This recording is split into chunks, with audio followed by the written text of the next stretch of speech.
Welcome to Browser in Seconds. If you are new here, special welcome. In this video, I'm gonna teach you how to turn off Safe Search here in Google Chrome on a PC. So, Safe Search is actually a feature to filter out or blur or remove things that is usually not safe for kids or teenagers, or even there's some graphic violence like that, and sometimes it filters out result that you cannot search for a particular thing, or Google removes it from the results. So if you want it to turn off, the first thing you need to do is search for Google. Yes, we still need to search for Google even though we are already in Google Chrome.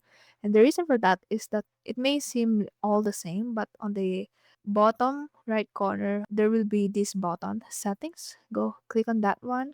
Go to search settings, and under the privacy and safety tab, content.